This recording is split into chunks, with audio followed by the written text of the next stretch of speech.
You've seen the discourse online. You know, the rants about baby boomer parents, their emotional distance, the tough love they called parenting. But what if what you're feeling is the symptom, not the cause? Picture the 1950s. Kodachrome perfection. Gleaming cars, immaculate lawns, the nuclear family smiling on command. Now look closer, past the smiles. See the quiet tension in their posture, the rigid jaws locked in place. Something is off in this paradise. That suburban utopia wasn't a prize handed out for winning a war. It was designed like a sanitarium. And if you want to understand the generation they raised, you have to understand the ghosts their parents were trying to lock away. Those ghosts had names: the Great Depression and the Second World War.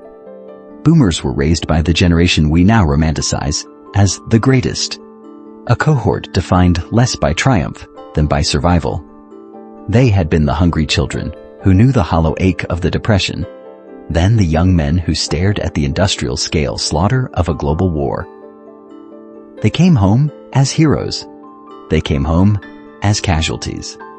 As the National WWII Museum has documented, these men were living with what we would now diagnose as mass, untreated, post-traumatic stress disorder. In the 1950s, though, there was no language for that. No diagnosis, no therapy. Their symptoms were simply absorbed into the culture, rebranded as stoicism and silence. Avoidance became the primary coping mechanism. This is the key to understanding the suburban dream. You think the idyllic neighborhood with its manicured lawns and matching houses was just a reward for winning a war? It wasn't. It functioned as a sanitarium, a purpose-built environment engineered to impose quiet, order, and predictability onto minds ravaged by chaos and noise. And at the center of this silent hospital was an unspoken, absolute rule. You do not talk about the past. The parents needed quiet because their internal worlds were already unbearably loud. Modern psychological research makes it clear, and you probably feel this already, trauma doesn't just live inside the person who endured it. It echoes. It transmits itself across generations, not through bedtime stories, but through the things never said, through the emotional atmosphere of a home, saturating the family subconscious. Out of this, you get an environment of emotionally distant benevolence. There's a paradox here. A world where every material need is carefully met, yet the air is thin on affection and emotional vocabulary. So inside the house, one rule governed everything: emotional silence. But their real education, the training that forged their relentless self-reliance, didn't happen there. It began the moment they were kicked out of that house, into a world with no rules at all. This world with no rules had a name: outside. Every morning, you were banished to it. Inside the house, you were an object, to be seen, not heard. Your inner life was a private burden, a glitch in a home built on the foundations of silence. Emotion signaled weakness, so you swallowed it. But the moment you stepped across the threshold, the entire logic flipped. For the next 8 to 10 hours, until the streetlights hummed to life, you were utterly unsupervised. You stopped being an object and became a variable in a chaotic, sprawling experiment your subconscious was trying to map. Your neighborhood turned into a brutal social laboratory. There were no adult referees. When a dispute broke out over the rules of a street baseball game, no parent appeared to declare a fair outcome. You and the other children had to negotiate, argue, and eventually either forge a consensus or abandon the game. And when the neighborhood bully cornered a smaller child, there was no teacher to call, no authority to outsource the decision to. The group had to decide, intervene and risk a beating, or look away and live with the shame. Let's be real. Those moments stayed with you. You learned to read social cues with desperate precision, to navigate complex hierarchies, and to recognize that power, and not abstract justice, often dictated the outcome. Developmental psychologist Peter Gray has a term for this: free-range play. His research highlights what was gained in this environment and what is quietly lost in modern supervised childhoods. Unstructured risky play doesn't just build physical confidence, it builds psychological resilience. It forces the development of negotiation skills, emotional regulation, and what is perhaps the most critical skill of all, self-reliance. Without an adult to solve your problems, you have only one option: solve them yourself.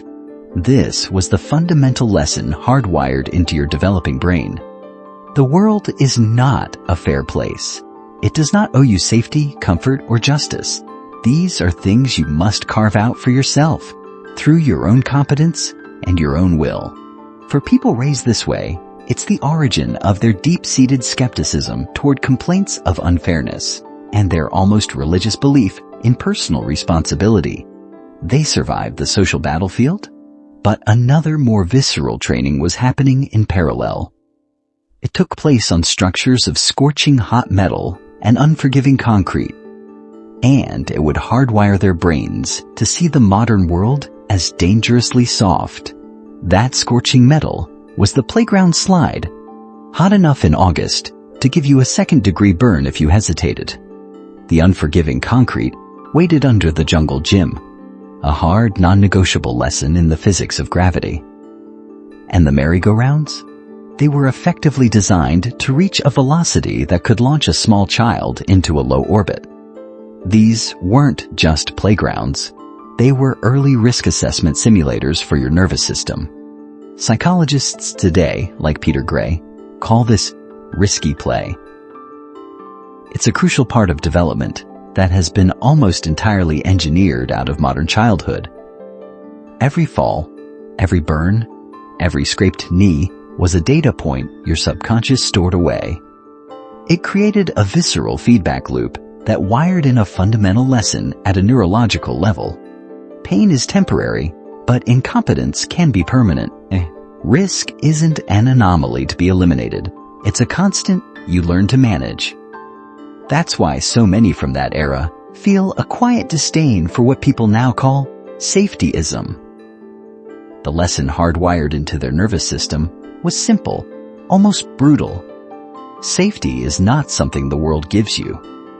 It's something you create with your own competence. They learned that pain was a teacher and competence was a shield. But what happens when the threat isn't a fall from the jungle gym, but total nuclear annihilation? A threat so vast that the only defense offered by the adults was a lie? That lie had a name: duck and cover. Picture a classroom in 1957. The air raid siren begins its slow, menacing wail.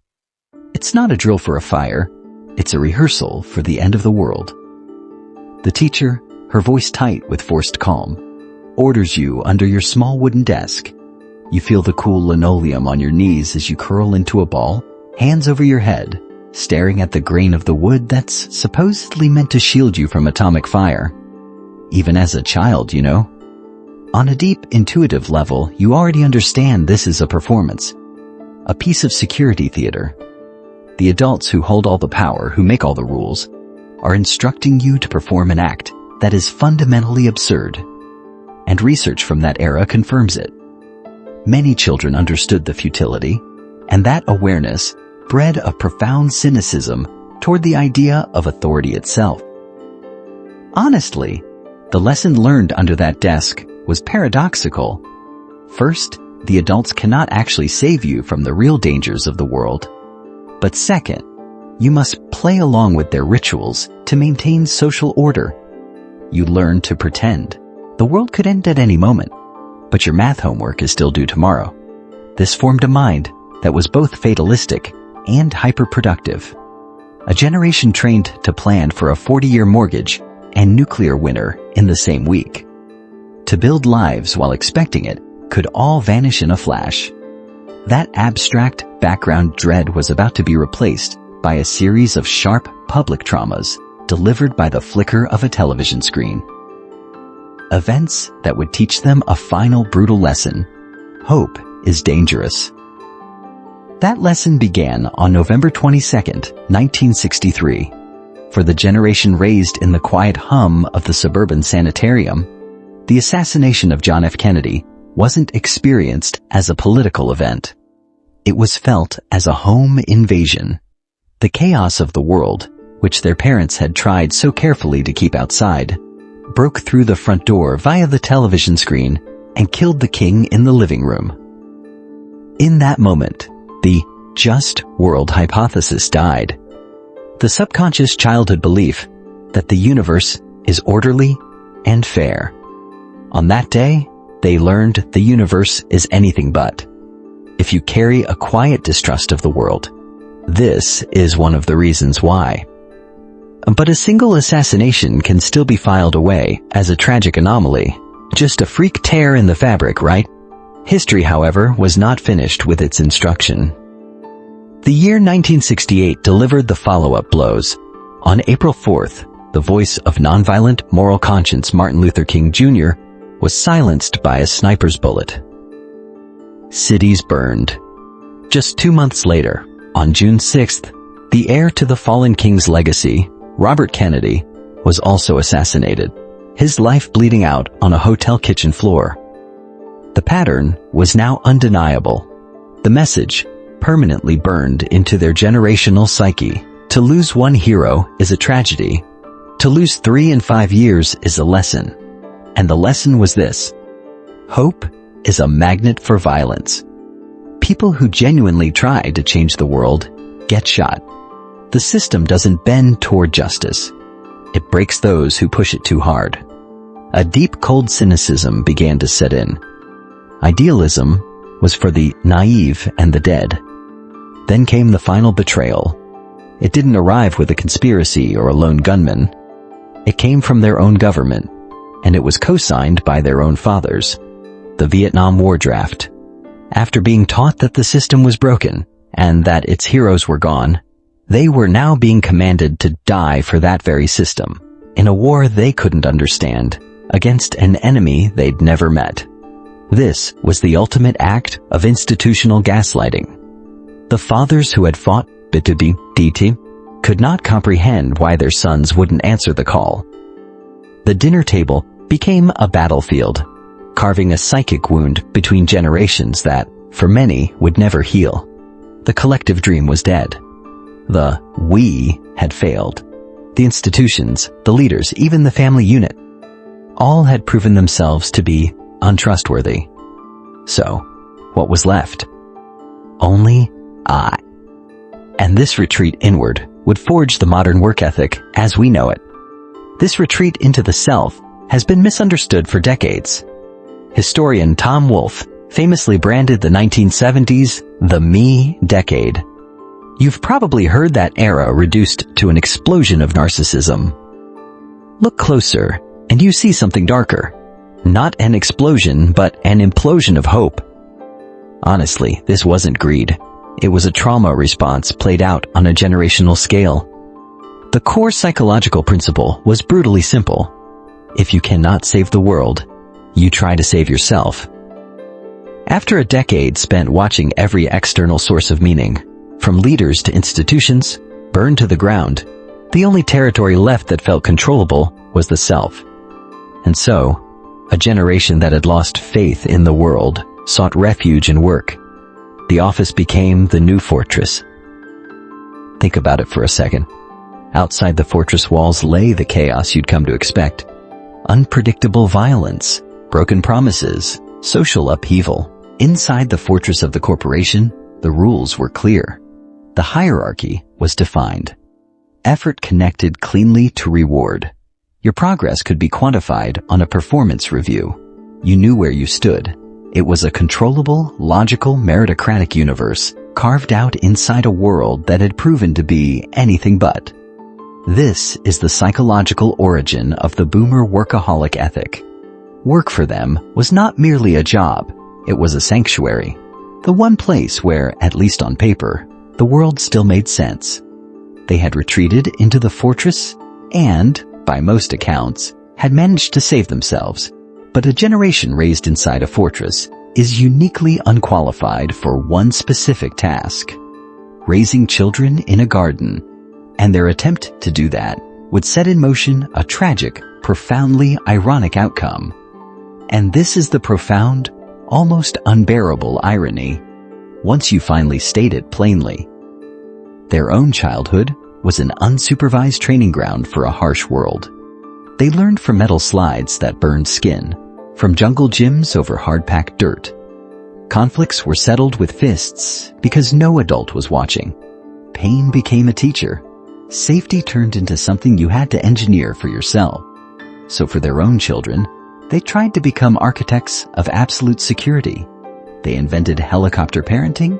They wrapped the world in foam padding, laid rubber mats under every swing set, and systematically removed the very risks that had forged their own resilience. They grew up in a landscape of emotional silence, where praise was rare and validation was earned through sheer survival. So for their own children, they built an economy of constant affirmation. They created the participation trophy, a mechanism designed to shield their offspring from the sting of failure they knew so intimately. Every drawing was a masterpiece. Every effort was heroic. They succeeded completely in their mission. They built the garden they never had. They protected their children from the physical pain and the emotional neglect that had defined their own youth. But in doing so, they made one last tragic miscalculation. They removed the risk. And when they removed the risk, they erased the lesson. This single act honestly explains almost everything about the generational conflict you feel today. It is why they interpret your search for psychological safety as weakness, as fragility. And it is why you interpret their relentless stoicism as a toxic legacy, a kind of emotional abandonment dressed up as strength. You are both simply speaking the native language of the world that raised you, reenacting a paradox neither side has named. And this is what that native language sounds like now. It's the engine under the viral debates you see online, the quiet tension across the holiday dinner table. It is the root of the disconnect you keep feeling. From their side of the divide, the internal monologue feels brutally logical. You can almost hear them think, if not say, "I survived the Cold War threat of nuclear annihilation. I navigated a world with no safety nets, where one mistake could cost you everything. I watched my heroes die. Why are you so fragile? Why does a 40-hour work week break you?" To them, that's not just a cranky opinion, it's a worldview forged in fire. They see your generation's rising rates of anxiety and the demand for mental health support, not as a valid crisis, but as a failure of the very stoicism that allowed them to survive. But you now hold the translation key. Honestly, they are not dismissing your pain. At a subconscious level, they are simply incapable of recognizing its language. They were taught that security is something you build with your own two hands, not a right the world owes you. They were taught that feelings were a private luxury, a distraction from the real work of survival. Here is the final simple truth. They are hard because the world they were born into was hard. Theirs is a story of survival, not selfishness. Their relentless self-reliance is not a rejection of you. It is the armor they were forced to build when the world first showed them its teeth. So I ask you, the reflective ones, to do what they were never taught to do, to look past the armor and see the person beneath, to understand their stoicism not as a weapon used against you, but as a shield that has protected them, to move beyond judgment and, actually search for empathy. Because perhaps every generation is just a group of frightened children, trying to find their way home in the dark, speaking a language the other cannot understand. Give them the one thing they were so rarely given, the permission to be seen not as titans or tyrants, but simply as human. If this analysis gave you a new lens to see the world, subscribe. We dissect the hidden psychology of our lives here, for people who think in solitude. And in the comments, tell me one thing you now understand differently.